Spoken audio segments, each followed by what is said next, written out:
Hello and welcome to Fail Forward, a series of videos all about the bits of games which don't quite work and why. This episode is about Deus Ex Human Revolution, a game set in a gloomy near future in which mega corporations and conspiracies threaten nation states, and cybernetic enhancements to the body and mind have begun to challenge what it means to be human altogether.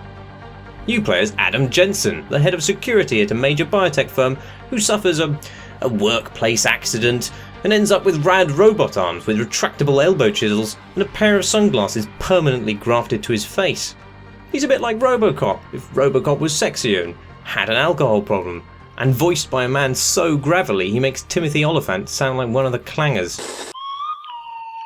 I love Adam Jensen, the miserable bastard that he is, and I love Human Revolution as a whole, a game about sneaking through the headquarters of definitely not at all sinister corporations guarded by private militaries, and unpicking a web of conspiracy that has ensnared multiple global factions, each of whom are seeking very different ends for the human species. And, as with other Deus Ex games before it, you have many choices regarding whom to side with and how you'll play, from a completely non-confrontational approach, to a brusquely non-lethal approach, to a really rather lethal indeed approach, to an I can't even spell the word stealth approach. The world Human Revolution presents is dense and packed with stories and side missions and incidental human detail. And more than just that, it has an irresistible ambience. Its desolated cityscapes cast in perpetual neon-studded night, great skyscrapers like elaborate sculptures rising behind the cramped urban squalor. And within those skyscrapers of sleek glass and metal, all these lovely desks. Just look at all these desks. There's so many different lovely desks. I'd love Human Revolution even if it ditched the whole cyberpunk thriller thing and just gave itself wholly to being an interactive catalogue of enviable office furniture. It's not a game without problems, of course, and many of them are quite obvious. The game is studded with terrible, unavoidable and much derided boss fights that really have no place in a game that otherwise permits a variety of approaches to any situation. Then there's the need to replenish your energy by stuffing yourself full of chocolate bars at every opportunity, and the fact that the world of espionage would be cut off at the legs if the accepted industry standard for ventilation shafts was just narrow enough that a fully grown cyborg couldn't freely move within them. And then there's this outfit which makes this scientist look like a condom, and this man's awful face. But these aren't interesting failures. Instead, Human Revolution has a problem which is interesting because it's a tension shared by nearly every stealth game, if not every game. I'm not even sure it's possible to solve entirely, though Human Revolution does a better job than most. And that problem is power. How much the player has, what they do with it, and what it means.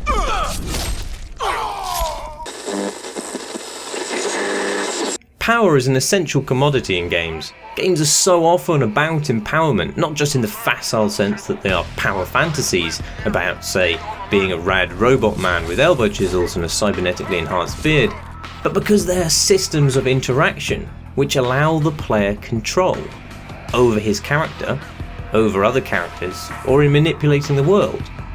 That's power.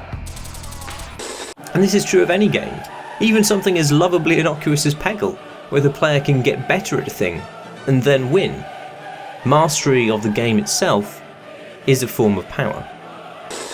But what happens when the way the game dispenses power to the player is not evenly distributed? This.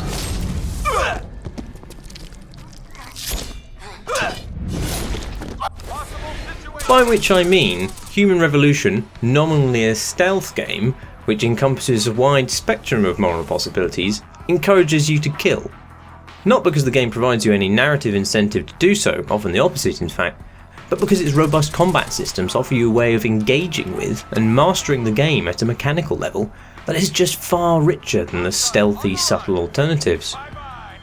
Games get a lot of stick for violence, and certainly not undeservedly, but to explain this ubiquity in terms of a bloodthirsty appetite is to miss the point. A gun in a video game represents a quantum of interaction, a single click, the smallest possible interaction offering the largest amount of drama. And in a medium where your inputs are limited, it's no surprise that developers have gravitated towards games in which a single click can result in something like a demon's head exploding. But even more than this, violence presents a situation that locks neatly with the demands of being a game. Combat is an interesting tactical situation that can be resolved by spatial positioning, forethought, anticipation, dexterity, reflexes. It offers engagement and mastery of a complex dynamic system in a way in which shuffling through an air vent stuffing yourself full of chocolate bars really doesn't. And about those chocolate bars, Human Revolution makes many of your stealth affordances like invisibility or non-lethal takedowns contingent on replenishing a deeply greedy energy system with sugary snacks. If you want to do something so simple as punch someone on the nose, you may have to spend a good deal of time snuffling through locker rooms for Reese's Bloody Pieces. It becomes a lot easier just to put a bullet in someone's head, and some sections of the game make it almost impossible to do otherwise. But there are worse offenders than Human Revolution here. Dishonored, another game I love, is guilty of making you choose between violently engaging with an environment and its characters, or simply circumventing them completely. If you choose a stealth approach, it's hard not to feel like you're being cheated out of actually playing the game. Worse still, Dishonored ends up punishing you for being violent, which, while morally laudable, is also a little dishonest about the kind of power it is placing in your hands and telling you not to use. Everyone wants to lay trip mines which shred enemies or have them consumed by magical rats, not because these actions are grotesquely violent, or at least not just because of that, but because they're a means of engagement with interesting systems that excitingly change the tactical landscape of that world. Avoid combat, and nothing in that environment changes. Fight, and things are changing all the time at your behest. Dynamism and responsiveness in an interactive medium is naturally a central appeal, and violence is, regretfully, dramatic, instant, engaging, and tactical. Now, Dishonored did a lot to address this in its later downloadable chapter, The Brigmore Witches, which tweaked your abilities and arranged its environments so that it permitted you to travel through the heart of the level, rather than around it. And the industry in general is waking up to ways in which it can use games to map other, less bloodier systems of skill and mastery. Human Revolution does it itself with a rather neat conversational game in which you can gauge the likely success of rhetorical gambits against a person's psychological traits and current mental state, and even squirt them with pheromones to help clinch the deal. But what of a game which tries to present not just an alternative form of power than violence, but actual disempowerment? Can games even do this? Or is disempowerment inherently, in mechanical terms, the same as disengagement, the stripping away of the means of interaction, of mastery? I'm not sure I know the answer, but one way I think it's fairly well proven that you can't do this is to graft on a narrative of disempowerment to a game about being immensely, violently powerful.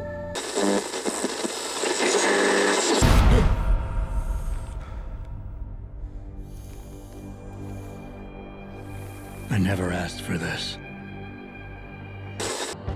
While so many of the systems in Human Revolution encourage you to celebrate badass man kebab action, your character seems to be deeply tormented by it all, and pretty much everybody else seems to hate and fear him. In fact, cyborgs are increasingly persecuted in the world of Deus Ex, an idea that the game uses to put the player in a position of disempowerment, analogous to suffering forms of bigotry that we know from the real world. The systems are saying that you should be having a great time, and the narrative is saying you should feel bad. The systems are demonstrating your power, and the narrative is trying to recast this as some sort of shameful disability. It's not that I don't think games should moralise or preach against violence, I just think they have a hard time doing that while contradicting that message through their systems. The "I never asked for this" paradox is a problem not just in Human Revolution, but in every fiction where a power fantasy is then horridly glossed as a source of emotional pain. Poor old billionaire genius ninja Bruce Wayne with his dead parents. Poor old badass metal-clawed immortal Wolverine. Is society being all mean to you again about being an amazingly awesome mutant with incredible abs? Poor old vampire whatever your name is, for being just so handsome that you have to live forever and facilitate reams of erotic fanfiction, or should that be reamings? Zack Snyder is right now prowling through Christopher Nolan's offcuts, searching for ways to emotionally traumatise Superman, A guy who wears his pants over his trousers and doesn't care because he can dissolve people with his eyes. The reason that these fictions are popular at all is because people like and want to be the X-Men. And Adam Jensen, I would totally ask for that. I would give my right arm, I'd give both my arms to be Adam Jensen. Look at his rad beard, look at his rad shades, look at his rad elbow chisels, those rad ripped abs. Don't try and tell me he isn't cool. And perhaps this is why it just doesn't quite work for me when the imagined bigotry against cyborgs is compared to racism. Not because such a comparison in a game trivializes racism, but because I just don't think it's very similar. See, I actually think games, even the silliest of action games, should engage with big, contentious issues in the world, or at least can. And even when they do it clumsily, I think it helps bring these ideas to audiences who might have never otherwise connected with them. The motives in recasting the X-Men or Human Revolution cyborgs as downtrodden people comes from a really commendable place on the part of the writers and developers. A desire to smuggle to the audience a sense of empathy with oppressed people via analogy. But I also think it's an analogy that doesn't quite work because of the mechanical systems of power in the game. One of the reasons that oppression occurs at all is because the oppressed aren't superpowered. Powerlessness is kind of their thing. When transhumanism comes, as it probably will, it'll be expensive, it'll be the rich who benefit. It's not really conceivable to me that there could be, as the forthcoming Deus Ex sequel posits, a mechanical apartheid, whereby the cybernetically enhanced are spurned and persecuted. Because those people, by virtue of the economics of the situation, would simply be the people in charge. Indeed, the fact that you, as Adam Jensen, are just amazingly better at everything than everybody else in the world puts the lie to the fact that this imbalance could ever exist. Your efficacy as the player is testament to your power, a power which cannot be denied, as invariably the entire game's events will revolve around your agency. By presenting the audience with a character who is supremely powerful, and yet consistently presented as oppressed, I think what it actually does, instead of encouraging empathy with the genuinely oppressed, it encourages people who already have power to find ways to feel sorry for themselves instead. To find excuses for their power and their oppression of others by conjuring a narrative in which they are in fact the abused party. Because what's more alluring than to have power and feel that you somehow deserve it? As I said before though, I don't think these are easy issues to deal with, and Human Revolution makes a better fist of it than most. In fact, I think the game should be commended for engaging with these problems so thoughtfully, or indeed at all, because even if I don't think Human Revolution handles it perfectly, its approach to these difficult issues nevertheless creates an opportunity to discuss power and oppression, and that's a great result. I'd welcome more games to be as brave and intelligent.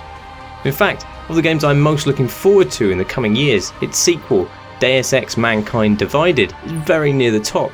I want more of its bleak, rain-swept cityscapes, lonely alleyways and glittering architecture. And I want more Adam Jensen too. Contradiction though he is, elbow chisels and all.